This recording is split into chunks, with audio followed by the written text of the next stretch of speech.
I grew up here. Spent the first 2 decades of my life here. Single mom. She struggled. I struggled just to get ends to meet, and she had a series of jobs. I had a series of jobs. And the only reason for mentioning that is because I learned very early the value of hard work. It's that only in America dream, which I'm sure we all have a version of. I went off to West Point after graduating from high school, and after 4 years, I went to Airborne and Ranger School, and then I volunteered to go to Vietnam. When it wasn't really popular to do that, I was swimming against the stream, which I still like to do, but I was taught at West Point to not only duty on our country, but to follow and march to the sound of cannons. After a year in Vietnam, I retrained as a missile-based commander and ended up commanding 3 nuclear missile bases, 3 in Europe as part of NATO, defending against the Soviet Union. So I got out of the Army.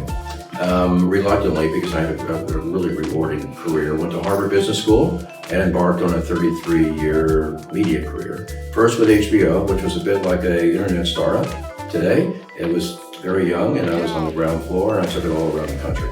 And then I shifted gears and took on these other brands called MTV, Nickelodeon, you may have heard of them, and built the biggest, at the time, most powerful global media operation. Here's the difference. I was an activist CEO. The center to my strategy in all the countries that we were in, almost 200, in front of 2 billion people, was to do something good, something that was good for the local populace. The one that united us all, and there were, again, dozens of issues that we jumped on. The one was HIV/AIDS. And why? Because for MTV, it was the same demographic our audience was that was most impacted by the pandemic. So we went vertical on it, and I ended up being the first ever ambassador to the United Nations. Later chaired the Global Media AIDS Initiative, and then I went on to 8 different initiatives where I either started, chaired, or was an ambassador for. So that brings me up to where I am right now. And the only thing I'll say about my bio is the greatest accomplishment, and this is unbelievable, you're not going to believe this, is I convinced my wife to marry me. And that was a tough job. And thank God she did, because she's been my partner in life ever since. So, why am I running? I'm not a politician. You've heard that from everybody, I'm sure, but I'm really not a politician. I've never run before, and I probably will never run again. This is not a stepping stone.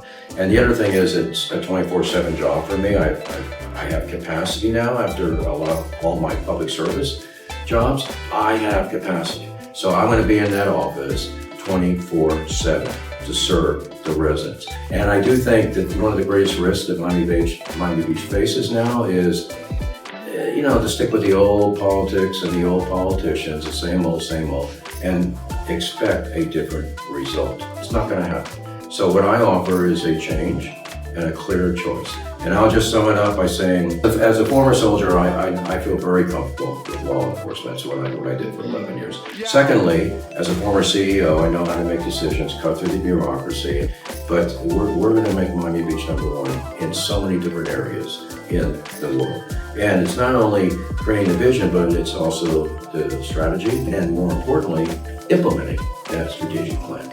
And then as a former global health ambassador, which I did for over 20 years, I know the compassionate side of leadership and not leaving anyone behind.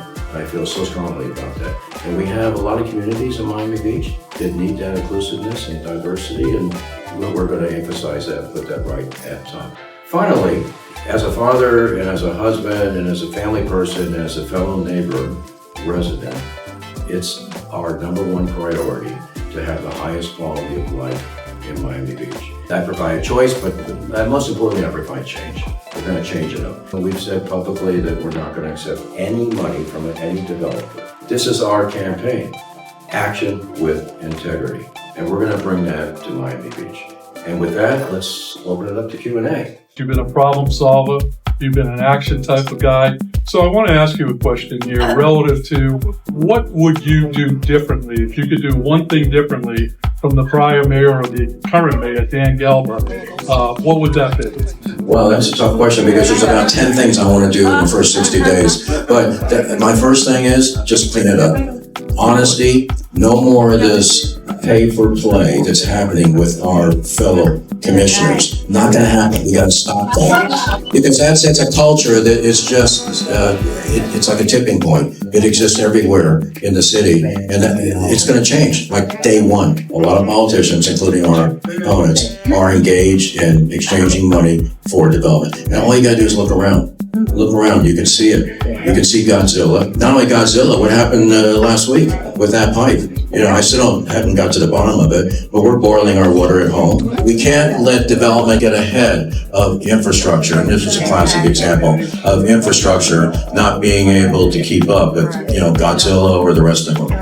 What is your stance on LGBT community and also on trans rights? So, number one, I'm going to give you a strong voice. Number one, I'm going to guarantee it's not just equal, it's embracing and celebrating. We're going to put you right front and center. But in addition to that, you're in my administration, you're going to be a very strong part of it. You are already, and I'm going to protect it. I'm going to protect it, and I'm going to enhance it. And if any state legislature wants to try and interfere with that, I'll go toe-to-toe with that person. I'd like to know how you feel about all the developers coming into Miami Beach. So what I like to say is there are 800 buildings that are recognized as Art Deco. And when I leave, after 6 years of being mayor, there will still be 800 buildings in the Art Deco. I promise you. They're not going to destroy anything. Now, when a developer comes to it, everybody wants to come here and develop. Okay, fine. Show me what you're going to do. Affordable housing. What can you do to help us on that?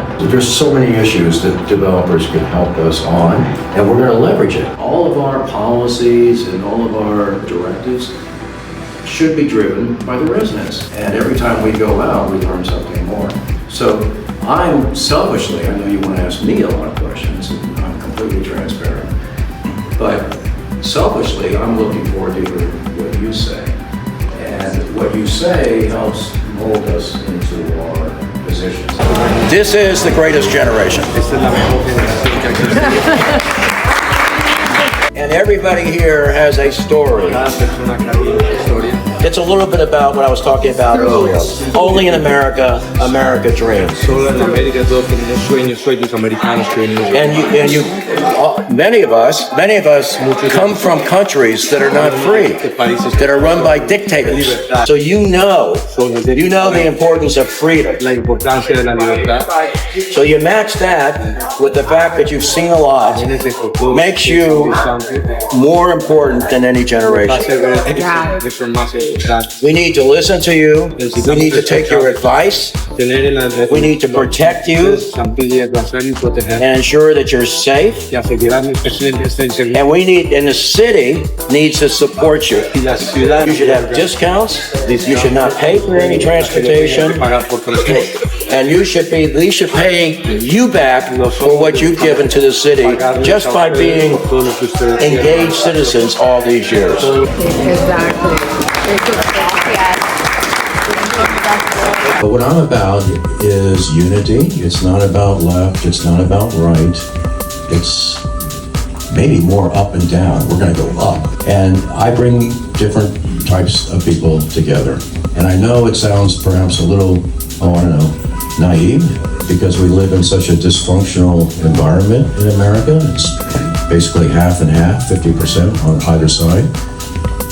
I never took a voter registration in the foxhole. We always had one mission, and I learned it at West Point, and it's about serving with integrity. And serving with integrity is not just a campaign slogan that we picked up and converted to action with integrity. It's something that I've lived with my entire life. It's going to be a clean, transparent, accountable government, and with me as your mayor, I got your back. Yeah!